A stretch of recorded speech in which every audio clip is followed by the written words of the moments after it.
मैं नहीं समझता कि इससे बड़ी दुविधा की बात और कोई भी हो, क्योंकि जब देश के भविष्य को रुंधला जाए, जब देश के भविष्य में लाठी बजाई जाए, जब देश के भविष्य को गोलियां तारी जाए, तो और क्या भविष्य बनेगा।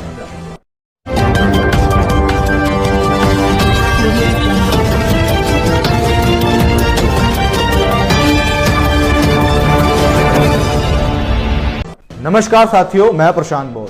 साथियों, आपको पता होगा कि आरआरबी एनटीपीसी का जो स्कैम हुआ है, उसको लेकर के देश भर में जो युवा हैं वो प्रोटेस्ट कर रहे हैं। कहीं पर आगजनी भी हुई है, रेल को जलाया गया है। तो मैं उन युवाओं से कहना चाहता हूं, आप बात को समझने का प्रयास कीजिएगा। मैं कहना चाहता हूं कि विरोध किस बात का भाई, उठ जाओ।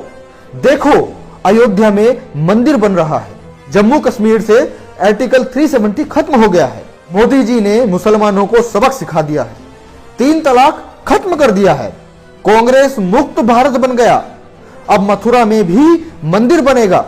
देश के होनहार युवाओं, जाग जाओ। क्यों रेलवे लाइन पर सोए हुए हो? अरे रोजगार लेकर क्या करोगे? जोर से जय श्री राम बोलो।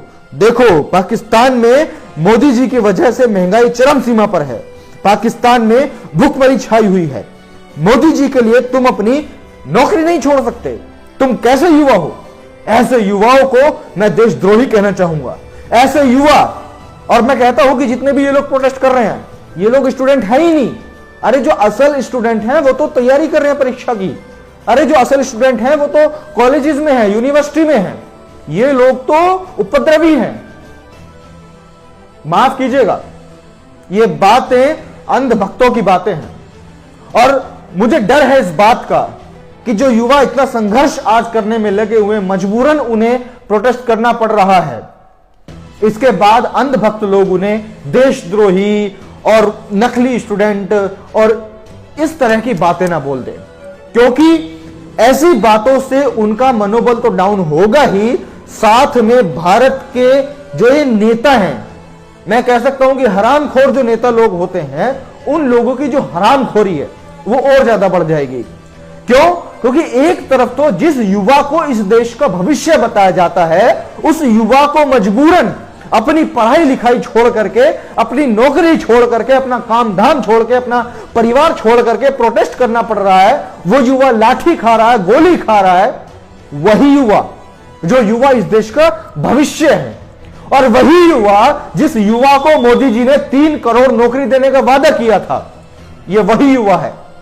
और मुझे डर इसी बात का है, कहीं इस युवा को ये मोदी के अंधभक्त लोग, भाजपा के अंधभक्त लोग, ये जाहिल अनपढ़ गंवार लोग, ये उनको देशद्रोही और नक्सली, खालिस्तानी या फिर पाकिस्तानी या ऐसा कोई शब्द से उनको ना संबोधित कर दें।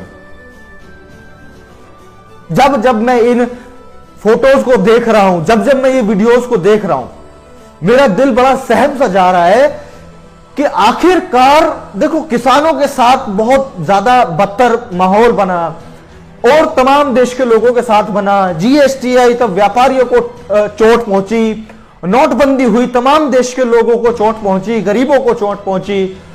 अब आरआरबी एनटीपीसी का जो स्कैम है, इससे हमारे देश के युवाओं को चोट पहुंच रही है।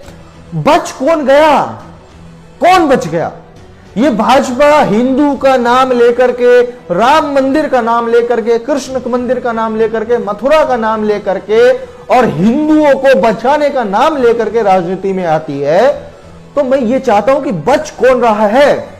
क्या ये जो छात्र प्रोटेस्ट कर रहे हैं, ये जो छात्र लाठी खा रहे हैं, जो गोली खा रहे हैं, क्या ये हिंदू नहीं है? क्या इसमें हिंदू लोग नहीं है? क्या ये मुस्लिम है सारे? क्या ये क्रिश्चियन है? क्या ये माइनॉरिटी के लोग हैं? बिल्कुल नहीं है, ये लोग भी हिंदू हैं। जब जीएसटी के आने के बाद में दुनिया, देश भर के व्यापारियों को नुकसान हुआ, तब वो व्यापारी हिंदू नहीं थे? जब नोटबंदी के बाद में देश का तमाम गरीब पिसा, तमाम गरीबों को दुनिया भर की समस्याओं का सामना करना पड़ा, क्या वो सारे समस्या का सामना करने वाले लोग हिंदू नहीं थे? जितनी भी भाजपा सरकार पॉलिसीज को लागू कर रही है, जितने भी स्कैम इस भाजपा सरकार के अंदर में हो रहे हैं, वो सारे के सारे अफेक्ट कर रहे हैं भारतवासियों को, भारत के लोगों को, और मैं ये कहूंगा कि हिंदुओं को, क्योंकि इस देश में जो मेजॉरिटी है, जो 85% जनसंख्या है, वो तो हिंदुओं की है ना। जब सारे लोग हिंदू हैं, ज्यादातर लोग हिंदू हैं, सारी जितने भी ये स्कीम लेकर के आ रहे हैं, जितने भी ये जुमले दे रहे हैं, वो सारी चीजें हिंदुओं को अफेक्ट कर रही हैं, तो ये कौन सा ढकोसला ले रहे हैं? मोदी जी, योगी जी, हम तो हिंदुओं को बचाएंगे, हम हिंदुओं को बचा रहे हैं, मुसलमानों से खतरा है, वगैरह वगैरह। तो तुम कौन सा जुमला दे रहे हो भाई? सोचो, इससे ज्यादा बुरी बात शायद और कोई हो ही नहीं सकती कि जो इस देश का भविष्य है, युवा वर्ग, उस युवा वर्ग को आज घर से निकाल करके उसमें लाठी बजाई जा रही है। जो युवा पढ़ने के लिए जाते हैं, हॉस्टल्स में रहते हैं, तमाम दुख और दुविधाओं का सामना करते हुए भी वो लोग पढ़ाई करते हैं ये सोच करके कि मैं मेरे परिवार की इकलौती उम्मीद हूं और मैं पढ़ लिख करके कुछ बनूंगा तो अपने परिवार को मैं संपन्न करूंगा। वो युवा जो हॉस्टल्स में रह रहा है, कमरे लेकर के रह रहा है, उन लोगों को कमरे से निकाल करके मारा जा रहा है। और जबकि संभावना यह है कि उन लोगों ने आगजनी शायद नहीं भी करी होगी, लेकिन फिर भी क्योंकि वो एक युवा है, क्योंकि वो बाहर रह के पढ़ाई कर रहे हैं, पीजी में रह करके पढ़ाई कर रहे हैं, इसीलिए उनको कमरों से निकाल करके मारा जा रहा है। मैं नहीं समझता कि इससे बड़ी दुविधा की बात और कोई भी होगी, क्योंकि जब देश के भविष्य को रुंधला जाए, जब देश के भविष्य में लाठी बजाई जाए, जब देश के भविष्य को गोलियां तारी जाए, तो और क्या भविष्य बनेगा? क्या ये लोग हमको पीछे लेकर जाना चाहते हैं? क्या ये लोग ये चाहते हैं कि हम इनकी गुलामी करते रहें? इस देश का तमाम वर्ग, चाहे पढ़ा लिखा हो, अनपढ़ हो, बेरोजगार हो, रोजगार वाला हो, सब इनकी गुलामी करें, क्योंकि जितने भी सरकारी तंत्र हैं वो सब इनकी गुलामी कर रहे हैं। तो बड़े अफसोसजनक ये बात हो जाती है, बड़ी पीड़ादायक ये बात हो जाती है कि इस देश के भविष्य के साथ में किस तरीका खिलवाड़ हो रहा है। और ये तो बहुत अच्छी बात है। कई बार हम सोच लेते हैं कि बहुत बुरा हो रहा है, बुरा हो रहा है, बुरा हो रहा है, बुरा हो रहा है, लेकिन जब एट द लास्ट हम सोचते हैं ना, मैं कहता हूं कि अच्छा हुआ कि चुनाव आने से पहले इन भाजपा वालों की जो गंदी मानसिकता है, इन भाजपा वालों की सरकार की जो असलियत है, वो देश के लोगों के सामने आई, वो इस देश के युवाओं के सामने आई, और खास तौर से उन बेवकूफ युवाओं के सामने आई जो हरामखोर, जिनका बाप जाकर के संघर्ष कर रहा है, जिनका बाप 1000 रुपए का सिलेंडर ले रहा है, जिनका बाप सारी दुख दुविधाओं का सामना कर रहा है, और वो लोंडे फेसबुक पर आकर के वो कहते हैं हर हर मोदी, घर घर मोदी, और हम भी चौकीदार, और जो राम को लाए हैं हम तो उनको लाएंगे, और तमाम तरीके की बातें।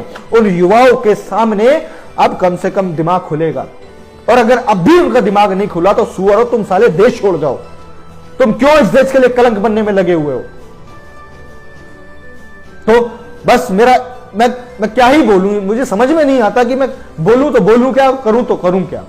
बस जो मैं कर सकता था वो ये था कि अपनी इस वीडियो के माध्यम से जितने भी तमाम लोग हैं जो घरों में बैठे हुए हैं, उन लोगों को मैं ये हकीकत दिखा पाऊं, ये बात समझा पाऊं कि किस तरीके से भाजपा सरकार में ना केवल हिंदू परेशान है, ना केवल मुसलमान परेशान है, ना क्रिश्चियन, ना बुद्ध, ना कोई, बल्कि इस देश का जो व्यक्ति है, जो देशवासी है, वो परेशान है। तो इसीलिए आने वाले जो चुनाव हैं, 2022 के जो आगामी चुनाव हैं, तो इसीलिए मैं रिक्वेस्ट करना चाहता हूं बस कि आप चाहे किसी पार्टी को लाना, बस भाजपा को ना आने देना।